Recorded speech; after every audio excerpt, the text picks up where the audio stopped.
Bueno, hoy vamos a estar presentando a una hermosa reina, ¿no? Ya, sí, Dios va a bendecir mucho la vida de Yesenia y de su papito Orfeo.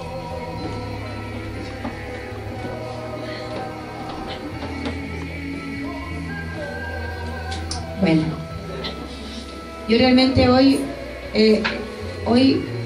muy agradecida con el Señor, muy agradecida por todo lo que pasó ayer también. ¿Cuántos papitos estuvimos ayer aquí?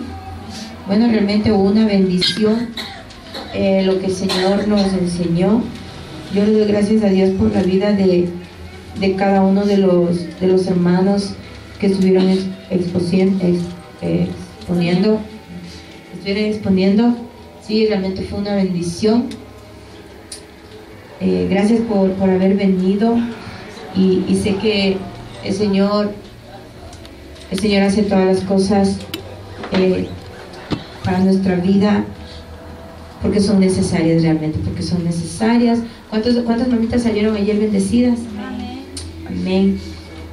Tome eso, no lo suelte, aprovéchelo para que Dios pueda hacer la obra completa en su vida. Bueno, como veo que es un tema que todavía no ha terminado, porque le escucho a Willy hablar de eso también. Y ¿cuántos saben el poder de la sangre? ¿Cuántos tienen el poder de la sangre? Voy a preguntar,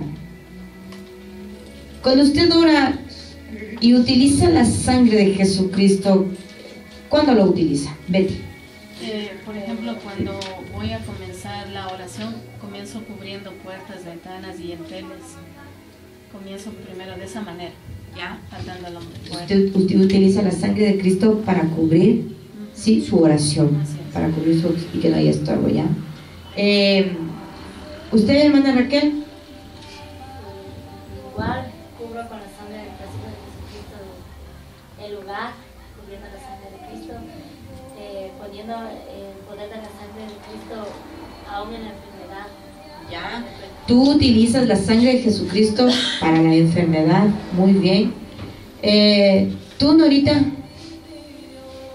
Bueno, de lo que voy a hablar, en ese momento cubro a mi familia. Ya. Cubres con la sangre de Cristo a tu familia, muy bien. ¿Tú, Marcia? Yo reconociendo que la sangre de Cristo es una sangre roja, viva y tibia, que corre por mis venas y que tiene mucho poder, que es la cobertura de mi templo. Ya, ya, para darte poder, amén. Ya. ¿Tú, Miriam? Yo, la sangre de Cristo para mí es lo más importante para entrar en la oración, para que esté cubierta, tenga la cobertura total, y sobre todo la sangre de Cristo siempre, o sea, yo en el inicio de la oración yo ya activo, ¿no? Pero igual yo vuelvo a activar cuando voy a guerrear. Amén, para hacer guerra, muy bien. Hermana Merceditas. Sí, igual lo que los hermanos dijeron, ¿no? Para comenzar la oración yo siempre cubro todo lo que es, cubro el lugar donde estoy, cubro mi vida, cubro los que están en casa, ¿no? Ya, muy bien. Steven, tal vez sabes el beneficio de la sangre de Cristo. Cuando les pregunten, alcen la voz, sí, para que también en la grabación se escuche lo de ustedes, porque no se escucha y ahí sale fea la grabación. Amén. Cuando yo utilizo el poder de la sangre de Cristo para, como quien dice, para sellarnos, para protegernos de todos, cada uno de nosotros. Amén, para protección personal. ¿Tú, Robert, cuando oras y utilizas la sangre, para qué la utilizas? Yo, para hacer una cobertura alrededor de las paredes de mi casa. ¿Ya? Cubra todo el lugar donde estoy yo habitando. Amén. Haces una cobertura, amén. ¿Usted, pastor? Yo utilizo la sangre de Cristo para todo. Para todo, creo que tanto para seguridad como para salud, para resguardo. Amén. Amén. Bueno, entonces, de alguna manera nosotros sabemos cuál es el poder de la sangre de Jesucristo, ¿verdad? Sí. Para poder entrarme a lo que yo quiero hoy enseñarles, que para mí ha sido una carga. Sí, quiero primero empezar con esto. Nosotros entendemos que cuando Jesucristo murió, Él hizo un sacrificio, ¿verdad? Él hizo un sacrificio. ¿Cuál fue ese sacrificio? ¿Ya? Haberse entregado, morir. Ese fue el sacrificio que Jesucristo hizo, haber muerto. Pero para que sea un sacrificio tiene que morir. ¿Por qué causa? Para el perdón de pecados. No. Él murió por usted. Sí, Él murió por usted. Sí. Vamos a ir entendiendo esto, sí, porque para mí esto es importante, porque si usted entiende esto, créame que usted va a tener autoridad sobre muchas cosas. Cuando Jesús hace un sacrificio, Él viene haciendo un sacrificio aprendido por su papá. Su papá hizo el primer sacrificio. ¿Cuál fue? Dar a su hijo, despojarse de su único hijo. Entonces él viene teniendo una escuela, porque el Señor le ordenó, le dio un mandato. Él tenía que morir, y Él tenía que morir por ti. Sí, Él iba a venir a hacer un sacrificio, y ese sacrificio que Él iba a hacer, lo iba a hacer por ti. ¿Sí? Dice la palabra que Él, siendo bendito, se iba a hacer maldito por ti. ¿Sí? Dice que Él, teniendo vida, iba a morir por ti. Sí, por ti, por el hombre. Por el hombre iba a morir Él. Entonces, el primer sacrificio, o el sacrificio que Él hace, es la muerte. ¿Sí? Está con eco Él, me parece. ¿Qué? Sí, está con él. El sacrificio que Él hace, no, lo hace por el hombre.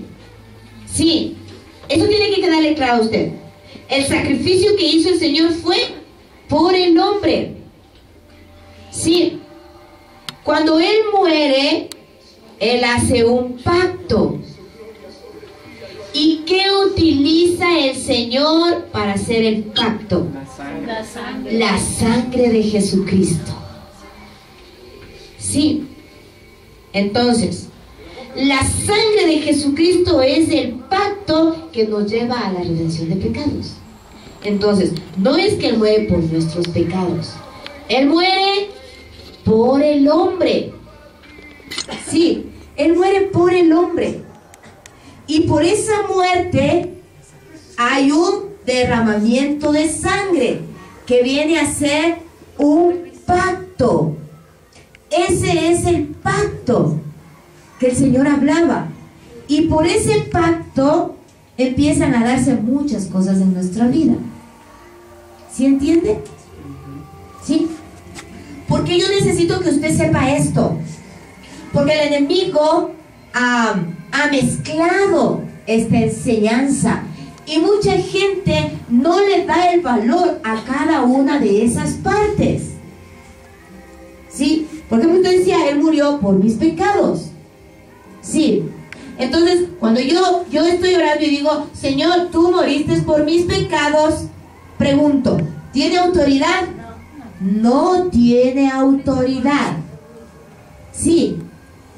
Porque el pacto fue la sangre. La sangre es la que tiene poder y autoridad. Sí. ¿La muerte de Jesús tiene autoridad? No tiene autoridad la muerte. Porque murió y murió. ¿Qué viene a tener autoridad? Antes de la sangre. El La resurrección.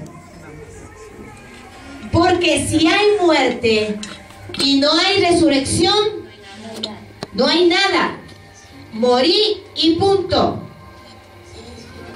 Por eso es que los judíos, sí, ellos no le ven a Jesús como el Mesías, sino simplemente como un profeta. Y para ellos todavía no ha venido el advenimiento.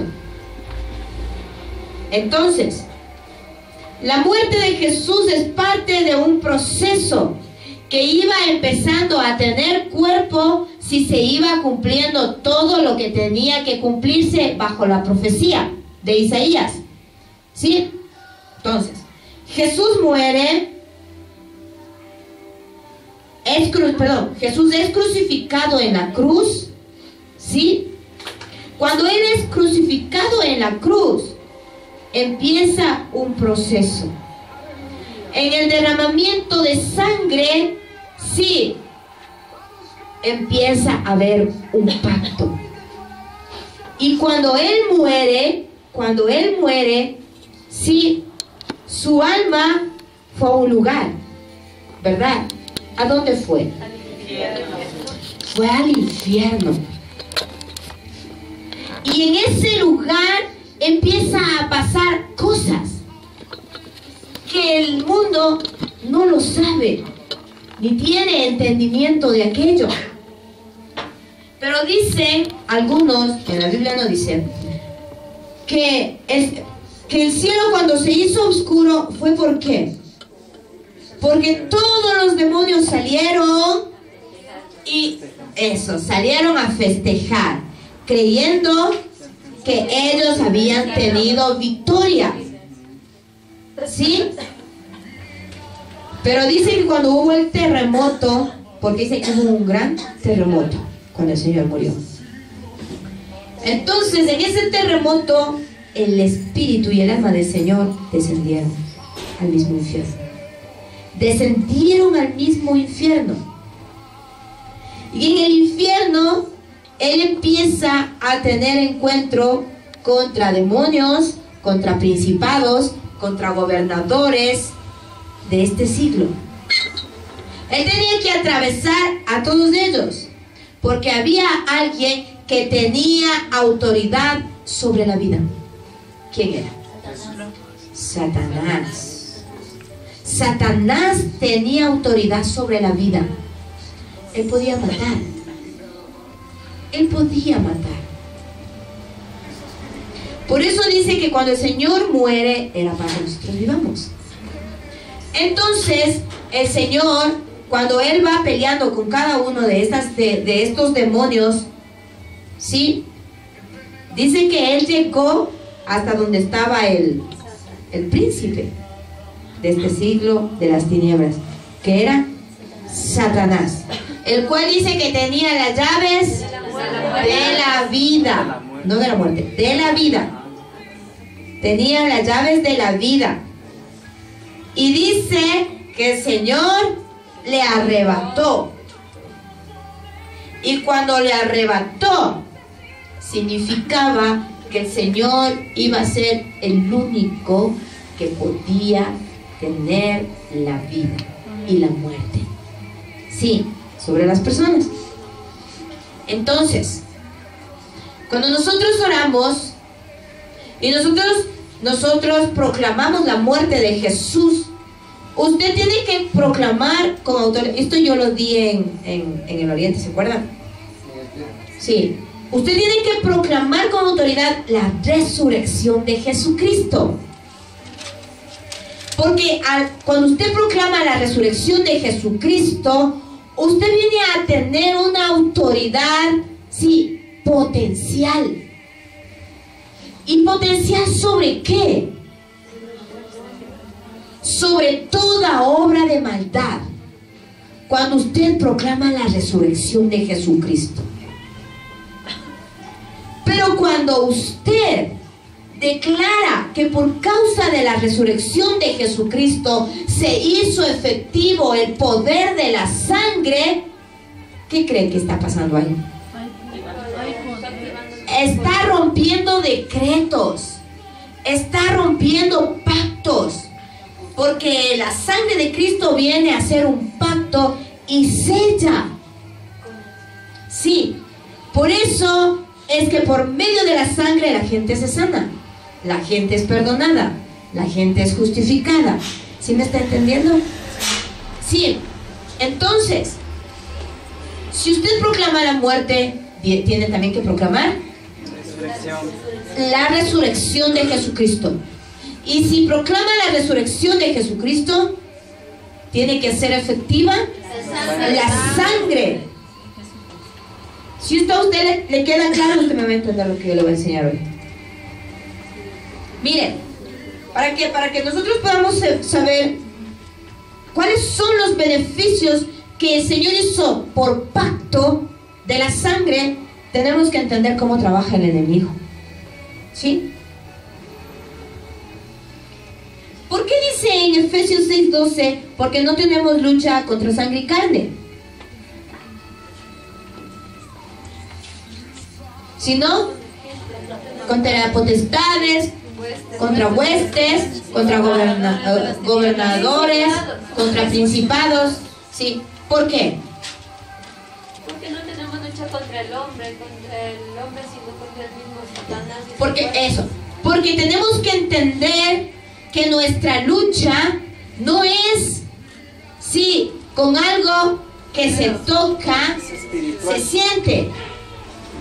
Nuestra lucha siempre es con lo invisible. Es con lo invisible, es con lo que no ves. El odio, ¿tú lo puedes ver? No lo puedes ver. Sí, y el odio es un demonio. La falta de perdón, ¿la puedes ver? No. Y es un demonio. Y tú tienes que pelear con eso. Cuando viene alguien con una persona que está llena de odio, ¿sí? ¿Tú puedes pelear con esa persona? No. Tienes que tener pena por esa persona. Porque sabes que no es ella la que quiere hacer daño, sino que es lo que está operando. Sí.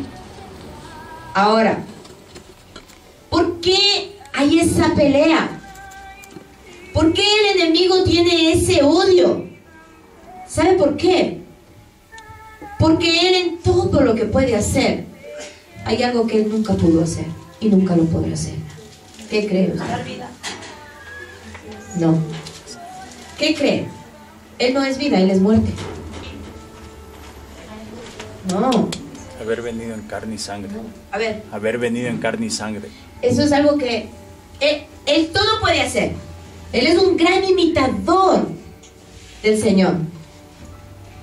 Él hace todo lo que el Señor puede hacer, sí, pero para maldad.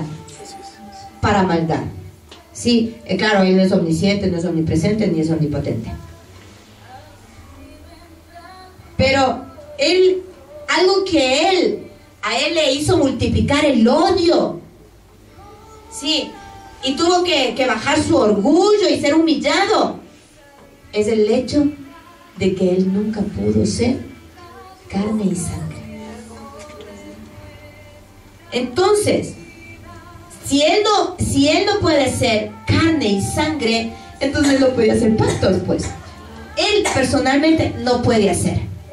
Por eso él necesita utilizar niños, animales, gallos, gallinas, gatos, gatas, ¿sí? Hace abortar a la gente. ¿Para qué? Para que haya pactos, ¿sí? Entonces, por esa razón, sí, el pacto que es sobre todo pacto es la sangre de Jesucristo. Y esa tiene un potencial. Entonces, miren, ¿qué es lo que hace el enemigo? Mira, el propósito de Satanás es el de destruir a la gente. ¿Cuál es el propósito de Satanás? Destruir a la gente. Cuando usted se siente casi destruido, ¿por quién es? Por Satanás. Dice, el Señor Jesús dijo que este era homicida desde el principio. Satanás tiene muchas maneras de destruir a la gente.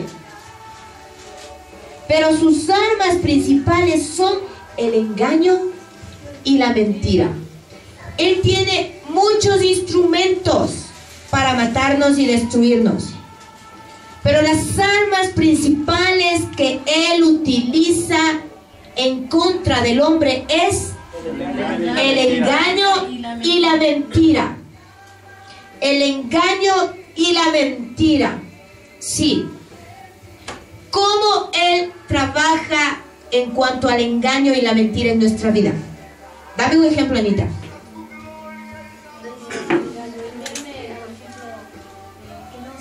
Ya. Te hace ver que no sirves. Raquelo. Que soy incapaz de no poder. Ya. Que estás incapacitada en hacer muchas cosas. Dame un ejemplo, Steven. También utilizan las personas como que dicen cuentos y cosas así. No. Algo más profundo. Una mentira, Miriam. Oye, mentira. O sea, bueno, malos pensamientos que vienen. Dame algo concreto. Un punto importante. ¿Qué mentira el enemigo utiliza en contra de tu vida? Hacerme ver indigna. Ya, que eres una persona indigna.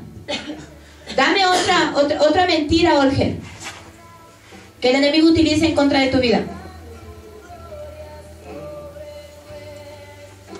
Que eres incapaz del ministerio que Dios me da. ¿Ya? Que eres incapaz de volver a tener el ministerio que por ley te corresponde. Muy bien. Betty. Por ejemplo, a pesar que el Señor me da una nueva oportunidad, me dice, no, pero si no sirves. Ya. No mereces la oportunidad. Willy. Que no servimos para nada en el servicio del Señor o de nuestra vida. Ya, que no sirves para nada, pastor. Una mentira. Ajá. Muchas. Dame una.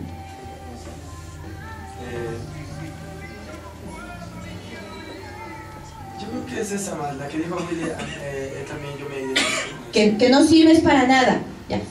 ¿Tienes una mentira, Omar? ¿No? Todas son verdades. Qué buenazo. Robert. Yo un engaño, que trabajando más voy a ser próspero, voy a conseguir las cosas. ¡Qué bien! en este mundo. Gracias, Roberto, por tocar ese punto. Todos hablan de cosas malas, pero mire, tremenda mentira. Que si vas a trabajar más, vas a ser próspero. Engaño. Cristina. El miedo. ¿Qué? El miedo, o sea, la incapacidad que soy incapaz de hacer algo. Ya. Que eres incapaz. Ya. Edgar. Hacerme creer que no puedo alcanzar a tener una intimidad con Dios, la presencia de Dios, hacerme creer, o sea, mentir. Incapaz, Ajá, igual. ajá. Es incapaz de alcanzar a tener algo. Norita. Incapacidad también. Locura, nos incapacita este diablo puerco. Marcela. Igual. También. Sentirse también que el enemigo viene y dice, ¿cómo te puede haber perdonado y todo eso Dios? Y, o sea, como decir... Te hace creer que no te ha perdonado. No, eso es lo más común prácticamente que ha venido. Ya, mija. Jordi. Para mí la mentira más que sucede por mí es que ofrece y al momento de la hora destruye. No da lo que ofrece, sino que te quiere solo, como dice, destruir. Tremendo. Sí. Nos hace creer que podemos tener todo y al fin y al cabo no tenemos nada. Sí, en cuanto al mundo, digamos así. Ya. Berito, una mentira que el enemigo siempre utiliza para ti. Hacerme sentir el fracaso. Hacerme sentir fracasada. Que siempre eres una fracasada. Mi hermana Merceditas. Lo que a veces siempre me viene y me ataca es que yo no tengo presencia de Dios. Que no tienes nada. Mire. Yesenia, ¿tienes una mentira donde el enemigo trabaja contigo?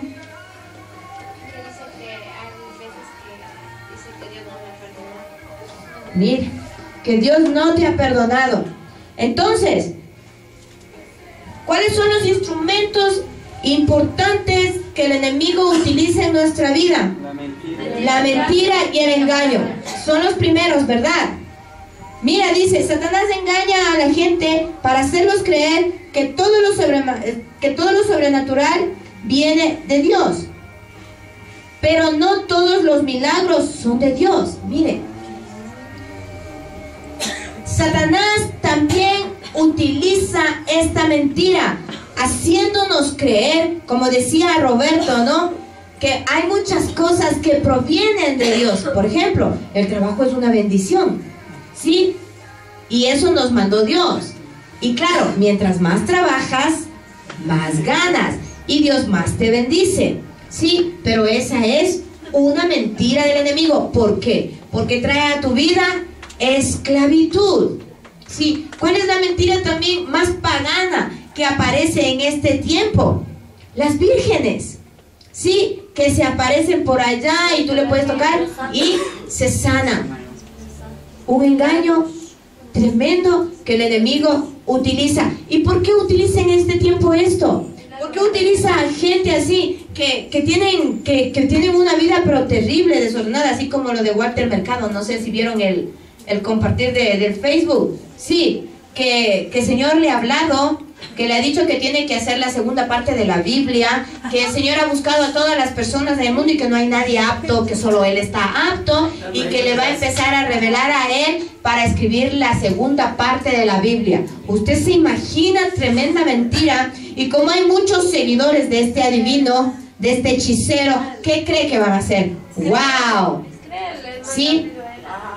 Y dice, y vendrán, dice, ¿no? Y aparecerán falsos profetas, dice, en los días postreros, y engañarán a mucha gente con grandes señales y milagros. Sí, se me viene esto y no, bueno, yo creo que hay una razón que voy a decirlo. Mire, aparecen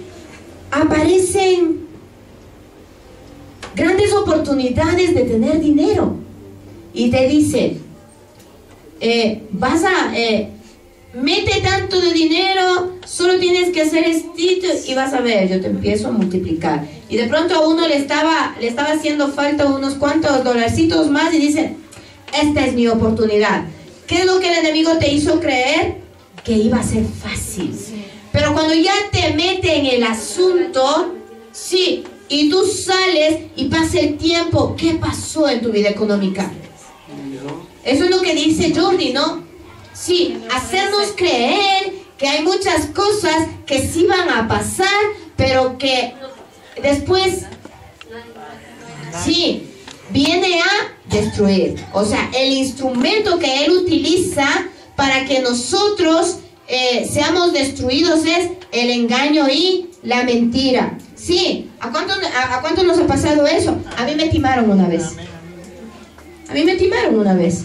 Sí, me llamaron por teléfono y me dijeron, mire, hemos visto su buró, es muy bueno, está muy bien, usted nunca debe, usted nunca esto, nunca es otro, somos del Banco del Pichincha, el consorcio del Banco del Pichincha, y ¿saben qué? Usted ha sido acreedora a unos $3,500 que le está dando la empresa y no va a tener que pagar más que tanto y que no sé qué, que no sé cuándo. Hermano, para mí fueron 3 años de tremendo suplicio, ¿no, papá?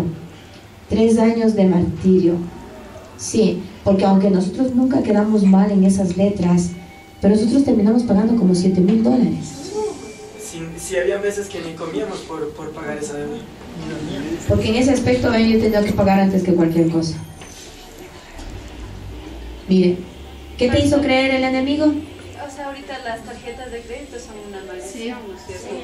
Mira, cuando el Señor, cuando uno no tiene don de mayordomía, sí, y cuando vienes atrás, vienes con maldición de deudas, es preferible cortar eso. A nosotros nos pasó, ¿no?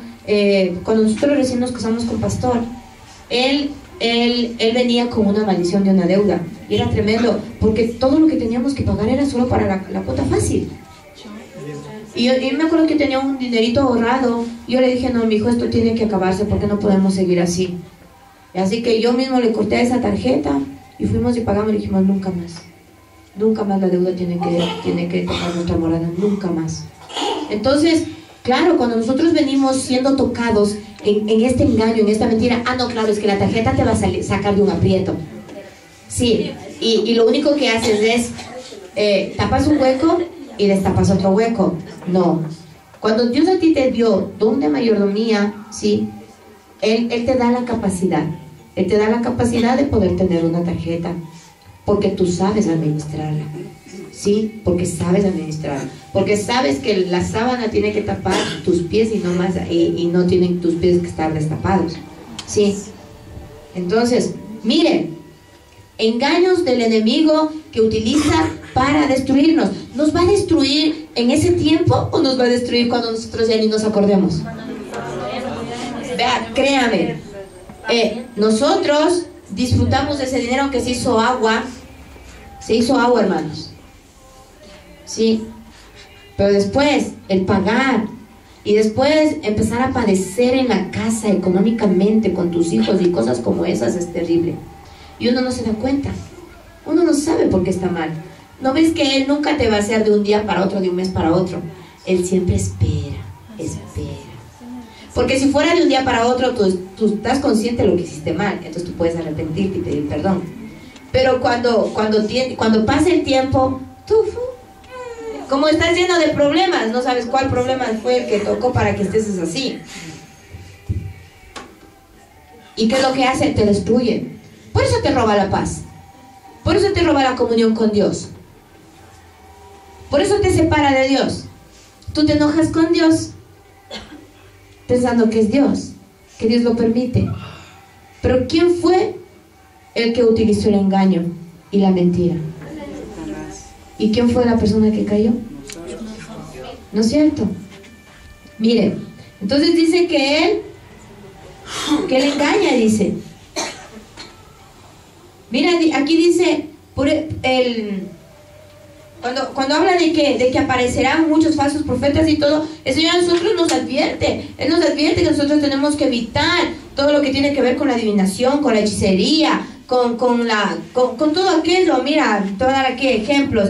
Sí, con la brujería, con el espiritismo, el horóscopo, sí, los astrólogos, las cuijas, cosas como esas. Tú tienes que tener cuidado. Tienes que tener cuidado. ¿Por qué? Porque todas esas a ti traen maldición, claro que sí. Porque tú te estás metiendo, sí, en cosas donde Dios no te mandó a meter. Mira, ¿qué hace también Satanás? Dice, pone obstáculos. Él dice que pone obstáculos a la obra de Dios. Cuando se predica el evangelio, allí está Satanás, para sembrar la duda y la incredulidad en las mentes de los que escuchan. Mire, él pone obstáculos. ¿Cómo cree usted que pone los obstáculos? Deme un ejemplo. Usted tal vez puede saber, estoy ahorita predicando y él pone obstáculos. ¿Cuál cree? El olvido. El sueño. Ya, el sueño dice que trae duda, pero para que traiga duda, ¿qué? Para que te distraiga te roben la maldición. Ya, mira, dice para que te distraiga. Claro, si sabe que es una palabra que te va a traer libertad, y claro, él conoce la palabra de Dios, él conoce el poder que tiene la palabra de Dios, y él sabe que en alguna persona, porque él conoce los gestos. Me gustó lo que ella decía, ella decía, mira, el enemigo te conoce, él no necesita entrar a tu mente a hablarte, o conocer tu mente, él conoce tu gesto. Si alguien te dice algo y tú le torciste los ojos, o te viraste para atrás y le dejaste con la palabra en la boca, él sabe cuál es tu actitud y él ya sabe qué es lo que realmente estás tratando de hacer en tu vida. Y él coge y actúa en tus debilidades. Entonces, si dice que él pone obstáculos, ¿qué es lo que cree que hará en tu mente? Va a utilizar una mentira. Es como lo que compartimos ayer, de que, por ejemplo, en este tiempo, ¿cuál es la mentira más terrible que el enemigo está utilizando y en la que muchos caemos? Es, por ejemplo, en la corrección de los hijos, ¿no? Y ayer fue tremendo porque el Señor decía que en base a lo que leyó, por ejemplo, la palabra que leyó también, Pati, también muy buena enseñanza, más que todo porque esos proverbios, o sea, a mí me dan a entender que hay liberación en la palabra. Y si uno, por ejemplo, no aplica la palabra como debe de ser, entonces significa que la palabra no va a surtir efecto. Así es. Amén. Miren, y le voy a dar un ejemplo, por ejemplo, para traer obstáculo a su mente. Que estoy predicando algo y doy algún ejemplo y su mente dice, es que no es así. O se está yendo en contra de mí. O ya está hablando en contra de alguien. ¿Sí? ¿Usted lo pensó? ¿O el enemigo le puso el obstáculo? El enemigo te pone el obstáculo. Tú piensas eso y aunque quieras volver al mensaje, déjame decirte, se acabó. Para ti, hasta ese momento, el mensaje fue mensaje. De allí en adelante, podrá ser todo, podrá ser palabras, podrá ser una bonita enseñanza, pero mensaje dejó de ser. Por eso es que muchas veces la gente sale igual, o sale peor. Salen molestos, enojados, salen cansados, con sueño. ¿Por qué? Porque bastó una sola palabra que el enemigo utilizó de obstáculo para bloquear todo lo que Dios quería hacer en tu vida. ¿Sí? Ya. Dice, mira, dice, y no comuniquéis con las obras infructuosas de las tinieblas, dice, adivinación, hechicería. ¿Por qué le estoy poniendo este ejemplo grande? Sí, porque usted tiene que entender que la mentira del diablo es hacerle pensar que yo estoy diciendo algo por algo o qué sé yo, por muchas cosas, menos por enseñarle a usted. Sí, ¿eso qué viene a ser? Un espíritu de adivinación. Es un espíritu de adivinación. Y el Señor dice, con ninguna de ellas te lleves. Con ninguna de ellas te llevas, porque lo único que va a hacer es, te va a traer destrucción. Mira, dice, Satanás oprime. ¿Qué es oprimir? ¿Qué es para usted oprimir? ¿Ya? Depresiones, te pone intranquilo, ¿qué más? Desanimado. Te roba la paz, te desanima, ¿qué más? Te desespera, te opresiona, te hace impaciente, te estresa, es un demonio, ¿sí? Mira, dice, Satanás oprime a los cristianos, pone pensamientos de duda, de temor, desaliento en sus mentes. Trata de desanimarles para que no vivan para Dios. Ahí entra lo que decía antes la Pérez, ¿no? Él miente. Sí. No, el temor, el miedo. Sí. Cuando uno tiene miedo, cuando tiene temor, es porque el enemigo está oprimiendo, te está acercando, sí, te está haciendo sentir lo peor, sí, y eso se activa un miedo. Entonces el enemigo no solamente te engaña y te miente, sino que te lleva a una opresión, te oprime el enemigo, sí. ¿A quién hace esto? A los cristianos, a los hijos de Dios. Dice, Satanás tienta. ¿Cómo le va a tentar? Cuénteme. ¿Cómo cree usted que le tienta? Con justamente lo que nosotros nos gusta o queremos. ¿Ya? Te tienta con lo que te gusta o con lo que tú quieres. ¿Cómo te puede tentar a ti, Anita?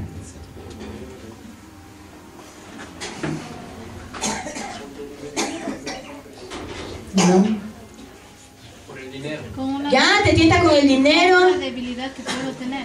Ya, con una debilidad que puedes tener. Buscando justicia. ¿Ya? ¿Cómo más te tienta? Te tienta para que te enojes. Te tienta para que te enojes. Lanza en tu mente obstáculos que traen no solamente que te roben lo de Dios, sino que Él te tienta ¿para qué? Para que haya discusiones, para que haya peleas, para que haya división, ¿sí? Para que haya la contienda, para que haya la rencilla, ¿sí? Para que haya el odio, para que haya el resentimiento, para que no haya apego a las cosas de Dios. Eso es lo que Él hace. Dice, Él tienta a los cristianos para que cometan pecados terribles. Trata de engañarles para que crean que no es malo que ellos hagan todo eso. Usa las cosas del mundo para que alejen sus corazones de Dios y no hagan su voluntad. Trata de evitar que entreguen su vida entera a Dios. Es lo que hace el enemigo. Entre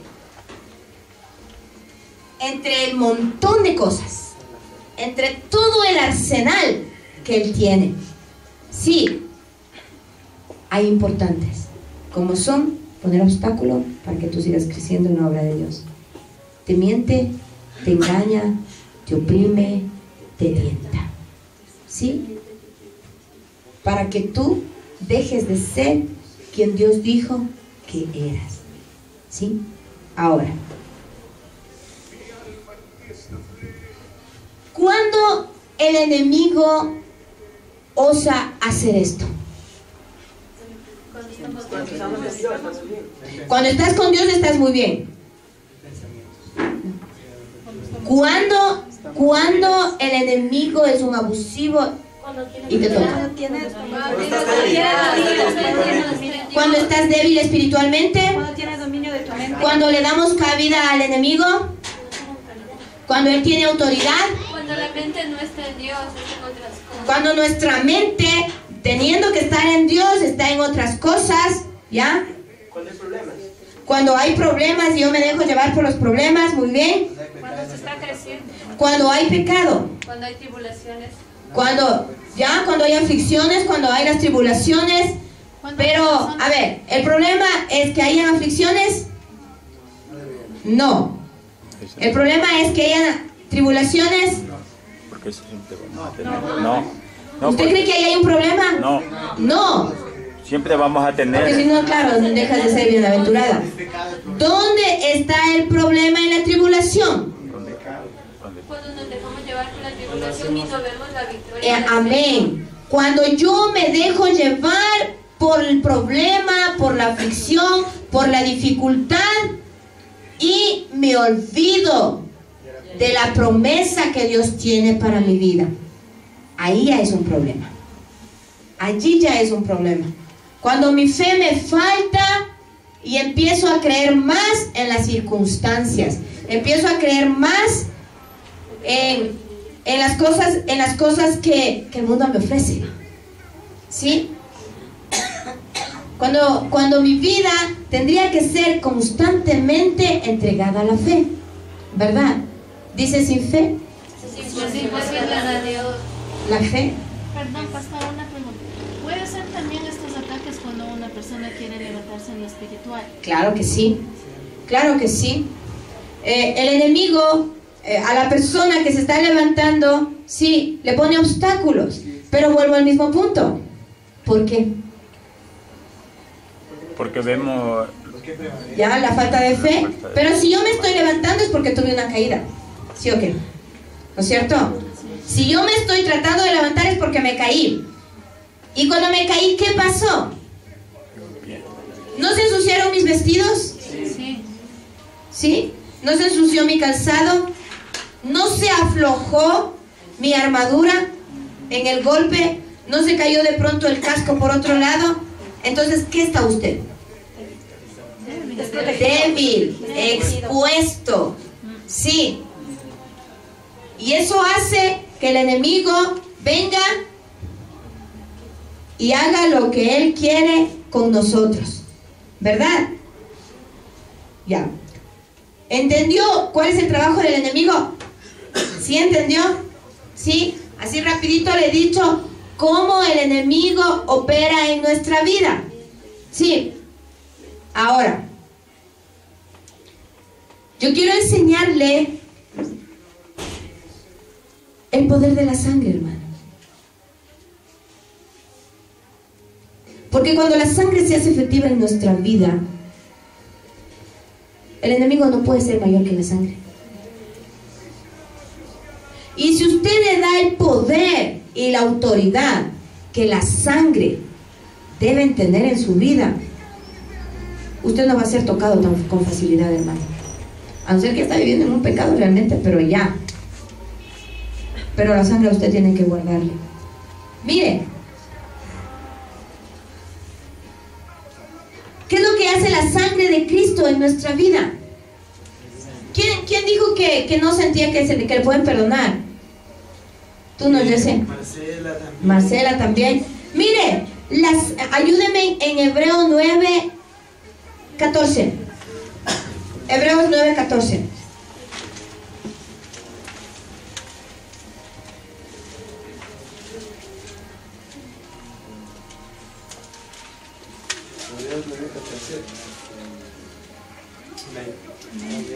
¿Qué dice? Dice, ¿cuánto más la sangre de Cristo, el cual mediante el Espíritu Eterno se ofreció a sí mismo sin mancha a Dios? Limpiará vuestras conciencias de obras muertas para que sirváis al Dios vivo. Mire, tremendo. ¿Cuánto más la sangre de Cristo, el cual mediante el Espíritu Eterno se ofreció a sí mismo sin mancha a Dios? Limpiará vuestras conciencias de obras muertas para que sirváis al Dios vivo. ¿Qué hace la sangre de Cristo? Limpia de toda culpa. La sangre de Cristo limpia de toda culpa. ¿Qué significa esto? Que cuando uno sienta que el Señor no le ha perdonado, que usted no ha sido perdonado, ¿qué debería hacer? ¿Qué debería hacer, Marcel? Yo cogiera el versículo y lo repitiera y le dijera que aquí yo fui justificada por la sangre de Cristo. Ya, si es que tienes Biblia en ese momento o si te sabes la palabra. Y si no tienes Biblia y no sabes la palabra en ese momento, estás en otro lugar, ¿qué hicieras? Igual que la sangre de Cristo limpia mi conciencia para... Aplicas la sangre de Cristo. Sí, aplicas la sangre de Cristo. La sangre de Cristo tiene poder. Sí, y si tú aplicas en ese ataque donde el enemigo te está diciendo, ¿qué te va a haber perdonado Dios? Mira, si todo el tiempo te estás equivocando, todo el tiempo estás haciendo esto, todo el tiempo, y el enemigo te sigue hablando y te sigue sintiendo lo más chiquito, y por eso es que no puedes crecer tu ministerio, por eso es que no puedes pelear en tu ministerio, por eso en vez de que tu ministerio siga creciendo, se sigue siendo pequeño, hasta que desaparece. ¿Por qué? Porque cumplió el propósito que el enemigo tenía sobre tu propósito, sobre tu ministerio. ¿Y qué lo hizo? Lo destruyó. Pero si tú aplicas la sangre de Cristo en esa mentira del diablo y tú le dices, mira, diablo mentiroso, la sangre de Cristo tiene tanto poder que el Señor ha limpiado mi pecado, limpió la inmundicia de mi pecado. Yo fui pecadora, yo estuve en pecado, yo estuve en delitos, pero el Señor lo limpió. Él me limpió. Esto es fe, hermanos. Esto es fe. Sin fe es imposible agradar a Dios. Y déjeme decirle que cuando usted aplica la sangre de Cristo, su fe se está creciendo. Sí, entonces, ¿qué hace la sangre de Cristo? Limpia de toda culpa. Le limpia de toda culpa. Si usted, claro, es muy importante esto. Si usted se arrepintió de su pecado, ¿sí? Si usted se arrepintió de su pecado y aborrece practicarlo y no quiere practicarlo y se aleja de ese pecado, entonces la sangre de Cristo tiene autoridad hasta el momento que realmente en usted esa culpa ya no exista. ¿Sí? Amén. Dice, ayúdeme en Hebreos 13:12.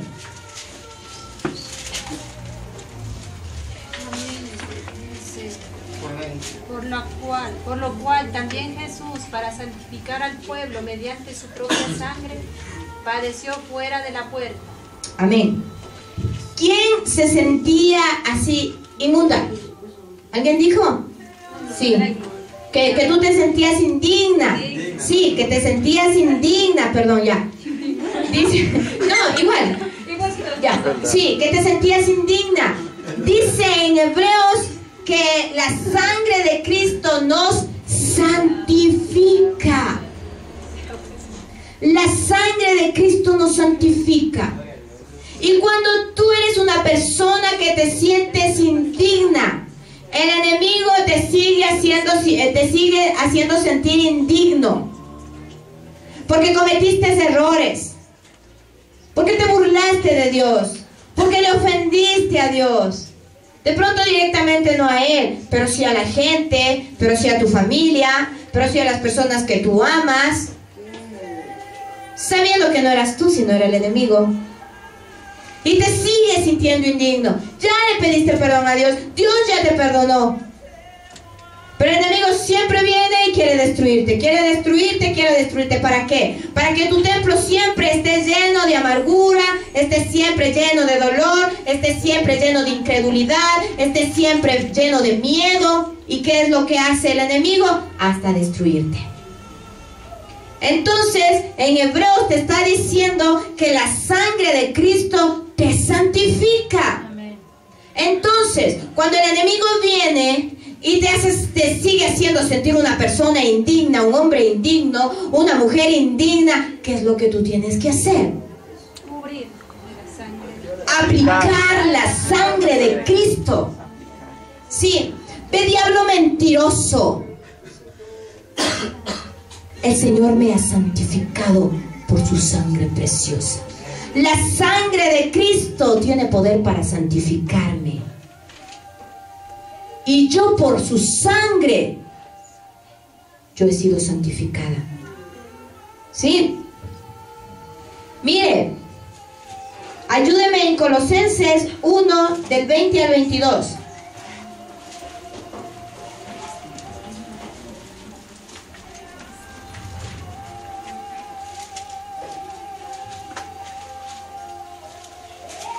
Amén. Colosenses 1, 20 y 22. Amén. Y por medio de él reconciliar consigo todas las cosas, así las que están en la tierra como las que están en los cielos, haciendo la paz mediante la sangre